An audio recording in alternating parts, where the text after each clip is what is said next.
कक्षा 10 प्रश्नावली 4C लघुत्तरी प्रश्न। निम्नलिखित द्विघात समीकरणों को गुणनखंड विधि से ज्ञात कीजिए। सवाल नंबर है दूसरा, कड़ी में 3x² प्लस 10x माइनस 8 गुणे कड़ी में 3 बराबर 0। गुणनखंड विधि होता है प्रथम संख्या से अंतिम संख्या में गुणा होता है।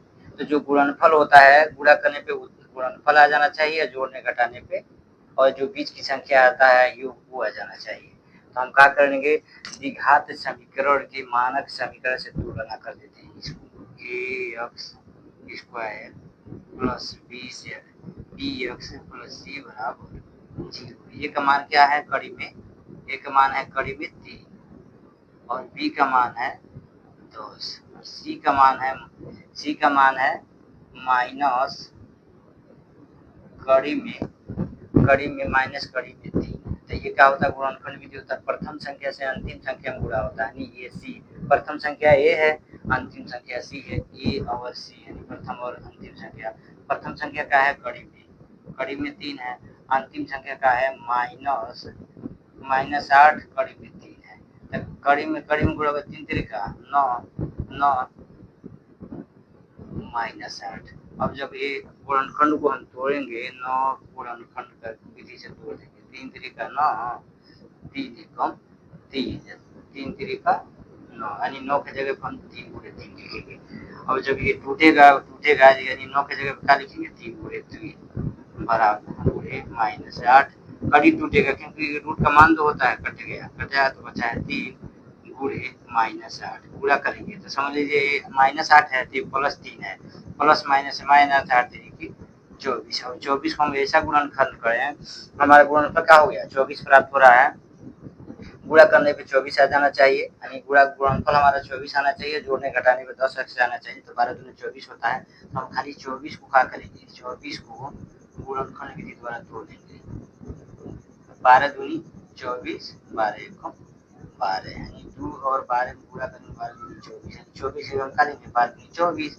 गुणा करने पे हमारा 24 आ जाना चाहिए और जब जोड़ने घटाने पे 10x आना चाहिए, यानी 12x में से प्लस 12x में से माइनस 2x जाएगा तो कितना बचेगा प्लस 10x, यानी प्लस 10x यानी गुणनखंड हमारा बराबर है, यानी हमारा पेयर का है यही है, फैक्टर यही है। 12x में से माइनस 2x घटाएंगे तो 10x बचेगा। तब लिखेंगे बराबर कड़ी में 3x² प्लस 12x में से 2 घटाएंगे तो प्लस 10x आएगा, 12 में 24 यानी गुणनखंड हमारा बराबर है कड़ी में माइनस 8 गुणे कड़ी में 3 बराबर 0। कोई चिन्ह नहीं रहता तो गुणे का चिन्ह है। इसको एक कोष्टक में बंद कर लेंगे, इसको एक कोष्टक में बंद कर लेंगे। अब कॉमन का हो सकता है, कड़ी में 3x² प्लस 12x है तो यहाँ पे क्या कॉमन होगा, कड़ी में 3x कॉमन हो गया तो यहाँ पे एक x बचेगा क्योंकि कड़ी से कड़ी में गुणा करेंगे कड़ी में 3 आ जाएगा x² प्लस कड़ी में 3 से गुणा करेंगे तो 3 ही आएगा।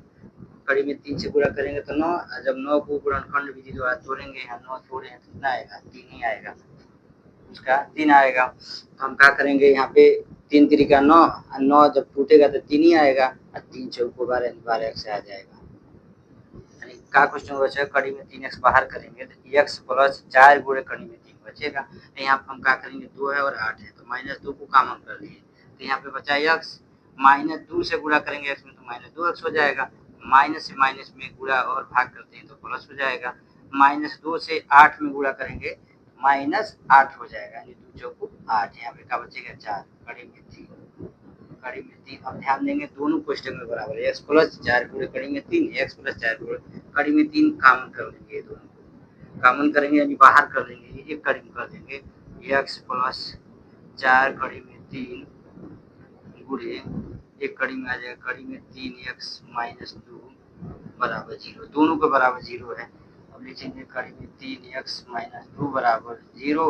पक्षांतर कर लेंगे हम, माइनस 2 पक्षांतर करेंगे दाहिने हो जाएगा प्लस कड़ी में 3x बराबर 2, कोई चिन्ह का होगा गुणे का चिन्ह नहीं, कड़ी में 3 से 2 में हम भाग दे देंगे तो x बराबर 2 भाग देंगे तो आएगा कड़ी में 1 बटा कड़ी में 3, अंश बटा हर है, अंश बटा हर इसको भी कर लेंगे, x बराबर 2 एकम 2 कड़ी में 3।